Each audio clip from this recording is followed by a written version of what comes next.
Has Granola chosen a path of destiny? Or is he in charge and not some higher power? Hey folks, MasakoX here. Now you probably might be starting to see a pattern here with these discussions as of late. Don't worry, I know what you folks are gonna say. Oh great, another Granola Vegeta discussion. What kind of balmy theory are Haverock and Mars going to be spouting out today? Just please don't mention Zalama again. We haven't even seen the fellow. Okay, I get it. But by the time of the writing of this episode, we still don't have Chapter 70 out in the wilderness. I mean, obviously it's already come out, but we're going off the back of that. Only just a couple of teaser things without extensive context, which is so needed in order to provide tangible clues for the direction of the story. But given what we do know, yeah, they're going to be meeting up sooner or later. But we only ask you humbly to give us a chance, because the first chapters of Granola the Survivor that are out in the wilderness are still giving us ideas and inspiration for where the direction of Dragon Ball is going to be going in the short to medium term. This is a very exciting time to be a fan of the franchise, almost as exciting as when the Broly movie of 2019 came out. So let's see whether the path of Dragon Ball's next villain or genuine anti-hero is about to be unveiled. So, at the point of Chapter 69, both Vegeta and Granola have everything figured out with their lot within the universe. Now, okay, sure, their lives aren't exactly perfect, nor is it how they had envisioned it when they were youngsters. And there are certainly a copious amount of both ups and downs within their lives at the moment, but, they didn't exactly end up as being down and out of life altogether. They actually had a lot of things going for them that kept them ticking over and living a decent existence. One of them is the second strongest fighter in Universe 7 through sheer grit alone, who has a loving family. I have a vast empire spanning many light years. I sleep in a big bed with my wife. And the other is a badass bounty hunter. Has excellent skills to match, said Cool Factor, and who's popular amongst every benevolent Shigarian on the planet, as well as having a real companion in the form of Monaito. Their existence is stable, right here and now. There's no indication that things are either tenuous, shaky, or something that they don't want. Both Vegeta and Granola are okay with where they are. But then again, don't all disruptive stories start that way? And yes, sure, you Vegeta fans out there know that he still has clear goals. Vegeta continues to wish that he could catch up to Goku, and indeed surpass him some way and somehow. And of course, Granola has been hoping for many decades that he could forget about his past and enjoy what he has in the here and now. Because Cerealians could live up to 200 years. Granola? He's only like early 20s maybe? But these are two men that have gotten somewhere in their lives without feeling like abject failures. Even right now, this early in the video, you can start to see the parallels and how these two are going to meet each other. And that, it will be their story. Goku will be there, but he won't figure as much other than being physical support for Vegeta. But it keeps getting even deeper. Both are coming from a shattered species, both sharing the memories of a terrible fracas that either was a massive upheaval for their lot, or, and this is quite sad, their decimation outright, and the weight of their kind is now resting firmly on their shoulders. Granola especially has this weight, and the Shigarians, despite their goodwill, don't half pity him.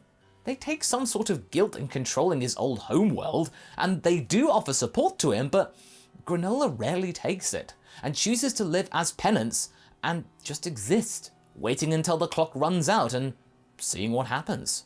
Living on his own, Cerealian-wise, making his own choices, and then there's Vegeta, who believes that what Saiyans brought on themselves is almost some sort of poetic justice, a cautionary tale, fate. How would they conject when in a room together? Oof, it would get quite deep and revealing. A lot of tears would be shed. But wait, it doesn't stop there. This arc, like I told you, is about to turn everything for them on its head. Then, suddenly, out of nowhere, through a bout of exposition and sudden information revealed to us, both of them get slapped across the face by startling revelations, which provides new intel and new focus, or breaks apart entirely previously held beliefs. For one, something that they've gone on about for as long as we can remember, as long as we've known them, Freeza has returned, and now it seems that there was no fate involved at all in Planet Vegeta's destruction, as Vegeta was led to believe. It was an act of free will, a choice, not made by Freeza, but by Beerus. Beerus ordered Freeza to do it, we know that part, and the Emperor was more than happy to scratch that itch, as he didn't like the Saiyans either, but now Vegeta knows. It was a mutual decision, but the cat was the one who set it in motion.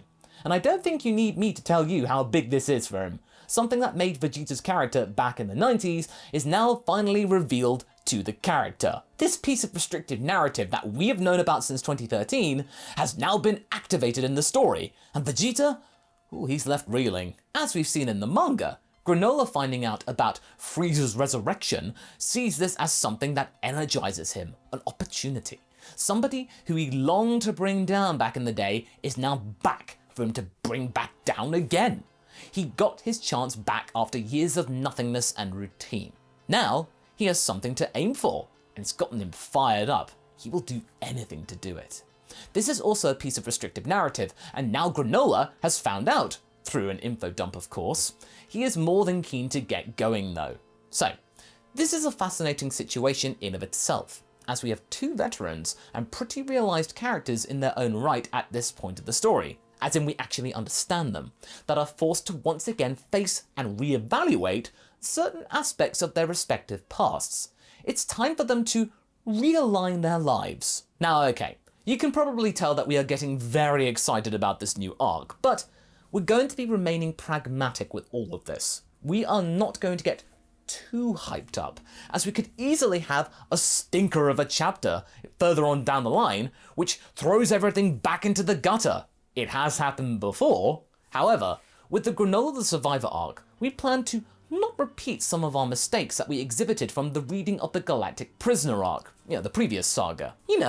When we were focused mostly on reading it in an episodic format and less of an overarching story, we kind of got obsessed with just the chapter by chapter thing. I mean, of course, you would think that naturally. That is how it's been presented to us, month by month. We need to actually step back and look at things over several chapters, what's gone before, and how they join together in the here and now instead of as single entities when making big judgment calls about the story. And granted, you can still do chapter reviews, but then need to remember its placement in the overall package, not just as a singular thing. But the vast majority of people do agree that it's easier to forgive faults of the previous story if you read it as a complete picture, so let's just keep doing that. By doing so, you start to notice that certain things were planted intentionally early on that come back later, and we feel that this is the case with this storyline. Some of the story seeds have been laid already, and we will find out more about them and which ones bear fruit later. We just have to wait. But hang on, doesn't that go against the original mission statement of Dragon Ball? Toriyama flying by the seat of his pants and all that? Writing by the chapter and seeing where his gut takes him? I mean, that's what you do for What Ifs, Masako. Are you wrong? Well, that was the framework of Dragon Ball, but I think things have changed. It's no longer Toriyama's chapter-to-chapter experience, definitely not. Especially not with his successor, very much getting more of a say in where the story goes. The thing is starting to feel more pre-crafted, like things are being plotted out years or at least months in advance, more frequently, and will pay off in the fullness of time. And that's why we need to talk about Beerus again, because this character's now got a new lease of life, new vigor. He's been reinvented after becoming a stale kitty. You see, we see that a lot of the fandom seems to be of the opinion that the only reason of Beerus doing what he is doing is simply to mess around with the prince, screw around with him, that he's merely bored and just wants to fill in the days not doing his usual 9 to 5 with teasing the being that he has taunted and teased and tormented since he was a mere child and that infamous meeting where he used his father as a footstool. Ever since, Beerus has been the beast on Vegeta's back. But now, things are beginning to get a little bit more nuanced. Beerus is no longer simply a comic foil or a spiteful tool. I mean, he is those things, but there's more to him than that. We're focusing our most recent sentiments on chapter 69, where we saw that the thing to kickstart the whole situation, this entire train of thought, was Beerus noticing Vegeta's willingness to overcome his rival. A rival, mind you, who had unlocked a pretty powerful technique on his own, which has been sort of retconned to be a speciality of the Angels. The cat is impressed with Vegeta's continuing desire to get stronger and not wanting to do it the same way as Goku does. Ultra Instinct is not really part of Beerus' style. He likes people who buck the trend, and the prince is doing just that. On top of that, Beerus is aware that Vegeta doesn't have much of an angelic mindset, if you catch our drift. He doesn't want to see Vegeta fail though, and he can tell that if the prince chose to stick to convention and do what Whis did with Goku, he would fail. And that is something that we've known here on the MasakoX channel for quite some time. Vegeta will never get Ultra Instinct. We stand by that, and if we turn out to be wrong, tell us, and we'll eat a big slice of humble pie. Despite this though, Beerus is aware that Vegeta isn't a bad person or non-angelic. The prince is actually a good person at heart, but extremely stubborn, deeply tsundere-esque, with problems in expressing positive thoughts, which is very much how Beerus is presented, a lot of the times in his more humorous moments. The prince and he aren't so different after all. We also have some smaller tidbits of Beerus having a more tender side, as we've mentioned many times in the past, and Bulla demonstrating to us not too long ago. But I don't think you need me to tell you that Vegeta and Goku are playing with the big boys now. Yeah, the gods and angels are ahead of them, but these two are around with beings that can literally set fate in motion. What they see as fate is actually cosmic impulse and the whims of the gods. And to them, this mythical fate is now nothing more than their calculations, nothing more. And according to Beerus, if Vegeta wants to step up, he also needs to be in this mindset. He might be an easy opponent for Beerus, sure, but when compared to other mortals, Vegeta is up there with the gods. What is holding him back is his mortal mindset, and he cannot have said mindset anymore. I know that it might sound like we're repeating ourselves, but the main reason we are trying to hammer this home to you, this point, is much the fact that we feel that the whole point of Beerus doing that reveal in front of Vegeta specifically, that many deemed underwhelming, myself included at the time, was to fuel his anger and yet teach him how not to make this anger personal. Change his outlook. Okay, let's get back to Granola and how we reckon that he might be the opposite. From a cold but honorable bounty hunter that is able to make quick and good decisions, he could deteriorate into someone believing that he has a holy duty to beat both Freeza and the Saiyans whenever they show up. He is going from a place where he is level-headed to a place where Vegeta is right now. Desperate, rage-induced, where his rage controls are all his actions and what he wants to do. We are seeing Granola doing that already, defying his best friend's wishes to not use the Dragon Balls for such acts, him then going on to pound the heaters into the dust. He just goes and does it, because he's just that nettled. It becomes clear that getting personal at this level of power might destroy you and everyone you hold dear. And an interesting point was raised by Geekdom in one of his recent videos, in fact. Basically, with Vegeta learning Hakai, or at least how the basic concept of it works, how it will be manifested is another matter, is the Chekhov's gun of the story. He is going to have to use it, or at least he's being made out to use it in some way. It's too early to confirm this though, but it needs to be mulled over. But it might work in different ways, as stated by Geekdom. He might use it on both Granola and Freeza, not necessarily just one of them. However, seeing how Vegeta has evolved as a person, would he truly erase even an evil creature like Freeza, old Freezy Pops?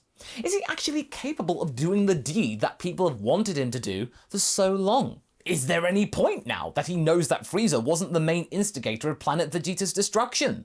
Would Beerus' lessons in controlling anger lead to Vegeta simply putting his emotions aside and just leaving Freeza alone? Then there's the other part of Hakai to consider. It's not just about ending someone's life, it's about erasing them entirely. Nothing's left. Sending someone to a tangible afterlife is one thing, but erasing their soul for good? That's quite a different animal. One of the points of this arc might be that despite everything Freeza has done, Vegeta will not lower himself to acting on rage and bitterness alone, wiping Freeza from existence altogether. Or if he does do it, it will be acted out in a cool, emotionless way, in order to protect Granola from succumbing into a revenge-fueled madness. It will be assessed and then done for the sake of the greater good, and not just because of Vegeta's anger. Of course, Granola might not take nicely to that and simply report a kill steal. At the end of the day, the story that is being set up for us seems to be about discussing the idea of fate versus free will, and about figuring out the consequences of one's choices, as well as re-evaluating our own beliefs. And this is all taken from 3, maybe 4 chapters. Wow. We've sussed out the moral of this arc this early. Wow. Do keep in mind though, that this will be presented to us in a much easier to understand and digest way as the story progresses, and will not probably dwell on the really heavy philosophical stuff. But, it's still, I don't know, deep for Dragon Ball standards? And also, hopefully, it can be more competently handled than Zamasu's thoughts on justice. Instead, we can take two characters and look at how many themes and possible futures we can take from their inevitable clash. I mean, of course, we know that in the end Vegeta will be okay. Come on, he's Vegeta, but Granola? Will he get out of this in one piece? With the Prince, this factoid might take out some of the tension, but it's still fun to theorize what sacrifices he will have to make in order to get to his own endpoint of Z. And the fact that we care about Granola as the character already might make us concerned if he's going to make the right call or not. Does he choose free will, or become a villain in a self-fulfilling prophecy? So what do you folks think? Do you reckon that Granola will be okay, or will he simply be the being to test out Vegeta's new erase function? Leave a comment below and let's get this discussion going, and I shall see you in the next video. Catch you later!